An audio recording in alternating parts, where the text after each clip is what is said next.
ಅವ್ರು ಏನು ಮೇಂಟೈನ್ ಮಾಡಬೇಕು ಮಾಡಿದ್ದಾರೆ. ಬಟ್ ಇನ್ಸ್ಟಿಟ್ಯೂಷನ್ ಅವ್ರು ಏನು ಹೇಳ್ತಾ ಇದ್ದಾರೆ ಅಂದರೆ ಒಳಗಡೆ ಕೊಟ್ಟಾಗ KEAದವ್ರು ಏನು ಮಾಡಿದ್ದಾರೆ, ಲೇಟಾಗಿ ಕಳಿಸಿದ್ದಾರೆ ಪೇಪರ್. KE ಕರೆಕ್ಟಾಗಿ ಬಂದಿದೆ, ಅವ್ರು ಟ್ರಂಕ್ ಹೊಡೆದಿದ್ದು ಸೌಂಡ್ ಬಂದಿದೆ. ಆ್ಯಕ್ಚುಲಿ ಇನ್ಸ್ಟಿಟ್ಯೂಷನ್ಸ್ ತಪ್ಪಿದೆ. ಈ ಕಾಲೇಜ್ ಮೇಲೆ ಒಂದು ಸ್ವಲ್ಪ ಕಣ್ಣಿಟ್ಟು ಒಂದು ಸ್ವಲ್ಪ ಗಮನ ಹರಿಸಿದ್ರು. ಕಾಲೇಜ್ ಲೇಟ್ ಮಾಡಿದ್ರು ಅವರು, ಹೇಗೆ ತುಂಬ ಲೇಟ್ ಮಾಡಿದ್ರು. ಪೇಪರಲ್ಲೇ ಶಫಲ್ ಮಾಡ್ಕೊಂಡಿದ್ದಾರೆ. ಯಾವ ಬಂಡಲ್ ಎಲ್ಲಿಗೆ ಹೋಗ್ಬೇಕನ್ನೋದು ಗೊತ್ತಿಲ್ಲ. ಪೇಪರ್ ಶಫಲ್ ಮಾಡ್ಕೊಂಡು ಆ್ಯಂಡ್ ಅದಲ್ದಲ್ಲೇ ಎಕ್ಸಾಮ್ ಬರೀಬೇಕಾದ್ರೆ ಮಧ್ಯದಲ್ಲಿ ಬಂದು ಇನ್ಸ್ಟ್ರಕ್ಷನ್ಸ್ ಕೊಡೋದು. ಓಕೆ, ಇನ್ಸ್ಟ್ರಕ್ಷನ್ಸ್ ಕೊಡಬೇಕು. ಒಂದ್ಸರಿ ಪೇಪರ್ ಕೊಡೋಕೆ ಮುಂಚೆ ಇನ್ಸ್ಟ್ರಕ್ಷನ್ಸ್ ಕೊಡಬೇಕು. ಬರ್ತಾರೆ 5 ನಿಮಿಷ ಮಧ್ಯದಲ್ಲಿ ಬರ್ತಾರೆ, ಇನ್ನೊಂದು ಅರ್ಧ ಗಂಟೆ ಬರ್ತಾರೆ, ಪೇಪರ್ ಹಾಕಿದ್ದಾರೆ. ಇವ್ರು ಮಾಡೋ ತಪ್ಪಿಗೆ ಇಲ್ಲಿರೋ ಸ್ಟೂಡೆಂಟ್ಸ್ ಎಲ್ಲ ಏನಾಗಿದ್ದಾರೆ, ಈ ಗಲ್ಬಿಲಿ ಆಗಿದ್ದಾರೆ. ಏನಾಗುತ್ತೋ ಗೊತ್ತಿಲ್ಲ. ನಾವು ಹೇಳೋ ಪ್ರಕಾರ ಈ ಒಂದು ಇನ್ಸ್ಟಿಟ್ಯೂಷನ್ ಅಲ್ಲಿ ಬರ್ದವ್ರು ಏನೇ ಆದ್ರೂ ಅಕಸ್ಮಾತ್ ಸೆಲೆಕ್ಷನ್ ಆಗಲಿಲ್ಲ, ಈ ಇನ್ಸ್ಟಿಟ್ಯೂಷನ್ ಕಾರಣ. ಅವರೇ ಗೊಂದಲ ಮಾಡಿದ್ರು, ಪೇಪರ್ ಗೊಂದಲ ಮಾಡಿದ್ರು. KEಯಿಂದ ಯಾವುದೇ ಕಾರಣಕ್ಕೂ ತಪ್ಪಾಗಿಲ್ಲ. ಇದು ಡಿಸ್ಟ್ರಿಬ್ಯೂಷನ್ ಮಾಡೋದ್ರಲ್ಲಿ ಇದು ಮಾಡಿದ್ದಾರೆ. ಹೌದು, ಪೇಪರ್ ಮಾತ್ರ ಸ್ಟ್ಯಾಂಡರ್ಡ್ ಆಗಿತ್ತು. ಹುಡುಗರಿಗೆ ಹೇಗೆ ಬೇಕು ಪೇಪರ್ ಹಾಗೆ ಬಂದಿದೆ ನಮ್ಮ ಪ್ರಕಾರ. ಯಾಕೆಂದ್ರೆ ನಾನು ಬರ್ದಿದ್ದೀನಿ. ಆ್ಯಕ್ಚುಲಿ ಅದರಿಂದ ಗೊತ್ತಾಗಿರೋದು ಪೇಪರ್ ಸ್ಟ್ಯಾಂಡರ್ಡ್ ಆಗಿತ್ತು. ಮುಂದಕ್ಕೆ ಬನ್ನಿ.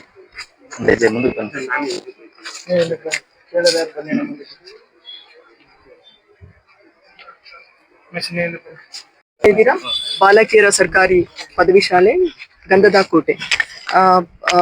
ಯಾವುದೇ ಪ್ಯಾನಿಕ್ ಆಗೋ ಅವಶ್ಯಕತೆ ಇಲ್ಲ. ಯಾಕಂದ್ರೆ ನಾವು ಇಲ್ಲಿ ನಮ್ಗೆ ಕರೆ ಬಂತು, ಈ ತರ ಅಭ್ಯರ್ಥಿಗಳು ಸ್ವಲ್ಪ ಗೊಂದಲ ಉಂಟು ಮಾಡ್ತಾ ಇದ್ದಾರೆ ಅಂತ ಹೇಳಿ.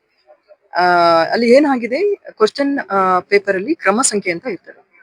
ಅದು OMR ಅಲ್ಲಿ ಇನ್ನೊಂದು, ಅದರ ಮೇಲೆ ಒಂದು ಸಂಖ್ಯೆ ಇರ್ತದೆ. ಈ 2 ಸಂಖ್ಯೆಗಳು ಸೇಮ್ ಇರಬೇಕು ಅನ್ನೋದು ಅಭ್ಯರ್ಥಿಗಳ ವಾದ ಆಗಿತ್ತು. ಸೊ ಅದು ಹಾಗಲ್ಲ. ಪ್ರಶ್ನೆ ಪತ್ರಿಕೆಯಲ್ಲಿ ಇರ್ತಕ್ಕಂತಹ ಒಂದು ಕ್ರಮ ಸಂಖ್ಯೆಯನ್ನ ಅಲ್ಲಿ ಬರೀಲಿಕ್ಕೆ ಅವಕಾಶ ಇದೆ. ನಮ್ಗೆ 6 ಡಿಜಿಟ್ ಬಾಕ್ಸ್ ಇರ್ತದೆ. ಆ ಬಾಕ್ಸ್ ಅಲ್ಲಿ ಬರಿಬೇಕು. ಅವ್ರು ಅದನ್ನ ಬಿಟ್ಬಿಟ್ಟು ಆ 2 ಸೇಮೇ ಇರಬೇಕು. OMR ಅಲ್ಲಿ ಇರ್ತಕ್ಕಂತಹ ಒಂದು ಪ್ರಿಂಟ್ ಆಗಿರ್ತಕ್ಕಂತಹ ಸೀರಿಯಲ್ ನಂಬರ್ ಮತ್ತೆ ಕ್ವಶನ್ ಪೇಪರ್ ಇರತಕ್ಕಂತಹ ಕ್ರಮ ಸಂಖ್ಯೆ 2 ಒಂದೇ ಇರಬೇಕು.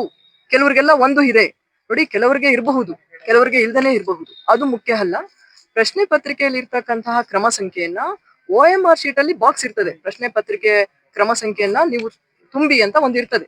ಆ ಬಾಕ್ಸ್ ಅಲ್ಲಿ ಅವರು ಬರಿಬೇಕಾಗಿತ್ತು. ಅದು ಬರೆಯೋದು ಬಿಟ್ಟು ಅವರು ಕನ್ಫ್ಯೂಸ್ ಮಾಡ್ಕೊಂಡು, ಅಭ್ಯರ್ಥಿಗಳು ಒಂದು ಗೊಂದಲ ಮಾಡ್ಕೊಂಡು, ಇಲ್ಲ ನಮಗೆ ಬೇರೆ ಪ್ರಶ್ನೆ ಪತ್ರಿಕೆ ಬಂದಿದೆ, ನಮ್ಗೆ OMRಗೂ ಕ್ವಶನ್ ಪೇಪರ್ಗೂ ಮ್ಯಾಚ್ ಆಗ್ತಾ ಇಲ್ಲ ಅಂತ ಹೇಳಿ ಅವರು ಗೊಂದಲಕ್ಕೆ ಈಡಾಗಿದ್ದರು. ಮತ್ತೆ ಅವರು ಕ್ವಶನ್ ಪೇಪರ್ನ ತಗೊಳಕ್ಕೆ ರೆಫ್ಯೂಸ್ ಮಾಡಿದ್ದಾರೆ.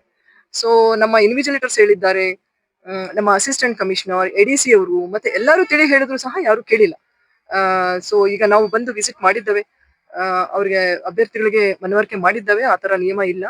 ಈವನ್ ನಮ್ಮ ಕರ್ನಾಟಕ ಪರೀಕ್ಷಾ ಪ್ರಾಧಿಕಾರ KEA, ಕರ್ನಾಟಕ ಎಕ್ಸಾಮಿನೇಷನ್ ಅಥಾರಿಟಿ ಅವರಿಗೆ ನಾವು ಮಾತಾಡಿದ್ದೇವೆ. ಅಲ್ಲಿನ ಪ್ರಸನ್ನ ಅವರು, ಡೈರೆಕ್ಟರ್ ಅವ್ರಿಗೂ ಸಹ ನಾವು ಮಾತಾಡಿದ್ದೇವೆ. ಕ್ಲಾರಿಫಿಕೇಶನ್ ಮಕ್ಕಳಿಗೆ ತಿಳಿಸಿದ್ದೇವೆ. ಆತರ ಒಂದೇ ಇರಬೇಕು ಅಂತಿಲ್ಲ. ನೀವು ಮಾತ್ರ ಎಂಟ್ರಿ ಮಾಡಬೇಕು OMR ಶೀಟ್ ಅಲ್ಲಿ ನಿಮ್ಮ ಕ್ವಶನ್ ಪೇಪರ್ನ ಕ್ರಮ ಸಂಖ್ಯೆನ ಎಂಟ್ರಿ ಮಾಡಬೇಕು ಅಂತ ಹೇಳಿದ್ದೇವೆ. ಈಗ ನಾವೆಲ್ಲ ಹೇಳಿದ್ಮೇಲೆ ಅವರು ಕನ್ವಿನ್ಸ್ ಆಗಿದ್ದಾರೆ. ಇದು ಕೆಲವು ಅಭ್ಯರ್ಥಿಗಳಿಂದ ಉಂಟಾದ ಗೊಂದಲ. ಅದರಿಂದಾಗಿ 2 ರೂಮಲ್ಲಿ, ಅದರಿಂದಾಗಿ ಅಲ್ಲಿರ್ತಕ್ಕಂತಹ ಉಳಿದ ಅಭ್ಯರ್ಥಿಗಳಿಗೂ ತೊಂದರೆ ಆಗಿದೆ. ಸೊ ಹಾಗಾಗಿ ಅವರು ಸುಮಾರು 10:30 ಇನ್ವಿಜಿಲೇಟರ್ ಪ್ರಶ್ನೆ ಪತ್ರಿಕೆ ಕೊಟ್ಟಾಗಿಂದ 11:30ವರೆಗೂ ಈ ತರ ಅವರು ತೊಂದರೆ ಮಾಡಿದ್ದಾರೆ. ಸೊ ಹಾಗಾಗಿ ನಾವು ಅವ್ರಿಗೆ ಅಭ್ಯರ್ಥಿಗಳಿಗೆ ಮನವರಿಕೆ ಮಾಡಿ ಒಂದು ಅವಕಾಶವನ್ನ ಅವ್ರಿಗೆ ಕೊಟ್ಟಿದ್ದೇವೆ. ಆ 2 ರೂಮ್ಗಳಿಗೂ ಸಹ ಪರೀಕ್ಷೆಯನ್ನ ಮತ್ತೆ ಮುಂದುವರಿಸಲಿಕ್ಕೂ ಸಹ ಅವಕಾಶ ಮಾಡಿದ್ದೇವೆ. ಟೈಮಿಂಗ್ಸ್ ಸಹ ಆ 2 ರೂಮ್ಗಳಿಗೆ ಮಾತ್ರ 1 ಗಂಟೆಯನ್ನ ನಾವು ಎಕ್ಸ್ಟೆಂಡ್ ಮಾಡಿದ್ದೇವೆ. ಸಮಸ್ಯೆ ಏನಿಲ್ಲ. ಅವರಿಗೆ ಕನ್ವಿನ್ಸ್ ಆಗಿದೆ. ಅದು ನಮ್ಮ ಯಾವ್ದು ತಪ್ಪು ಇಲ್ಲ, ಇನ್ವಿಜಿಲೇಟರ್ದು ತಪ್ಪು ಇಲ್ಲ. ಎಲ್ಲಾ ಪ್ರಶ್ನೆ ಪತ್ರಿಕೆ ಕೊಟ್ಟಿದ್ದಾರೆ, OMR ಶೀಟ್ಸ್ ಕೊಟ್ಟಿದ್ದಾರೆ. ಆದ್ರೆ ಕೆಲವು ವಿದ್ಯಾರ್ಥಿಗಳು, ನಾನು ಹಿಂದಿನ ಪರೀಕ್ಷೆಯಲ್ಲಿ ಹಾಗೆ ಬರ್ದಿದ್ದೆ, ಇವೆರಡು ಮ್ಯಾಚ್ ಆಗ್ಬೇಕಾಗಿದೆ, ಕೆಲವರಿಗೆ ಮ್ಯಾಚ್ ಆಗುತ್ತೆ, ನಮಗೆ ಯಾಕೆ ಆಗ್ತಾ ಇಲ್ಲ, ಈ ರೀತಿಯಾಗಿ ಅವರು ಗೊಂದಲ ಮಾಡ್ಕೊಂಡಿದ್ದಾರೆ. ಮ್ಯಾಚ್ ಆಗ್ಬೇಕು ಅಂತ ಇಲ್ಲ ಅಲ್ಲಿ. ನೀವು ಬರಿಬೇಕು ಪ್ರಶ್ನೆ ಪತ್ರಿಕೆಯಲ್ಲಿ ಇರ್ತಕ್ಕಂತಹ ಕ್ರಮ ಸಂಖ್ಯೆಯನ್ನ ನೀವು OMR ಶೀಟ್ ಅಲ್ಲಿ ಬರಿಬೇಕು ಅಷ್ಟೇ. ಅವ್ರಿಗೆ ತಿಳಿಸಿ ಹೇಳಿದ್ದೇವೆ. ಈಗ ಬರಿತಾ ಇದ್ದಾರೆ. ಯಾವುದೇ ಸಮಸ್ಯೆ ಇಲ್ಲ. ಧನ್ಯವಾದ.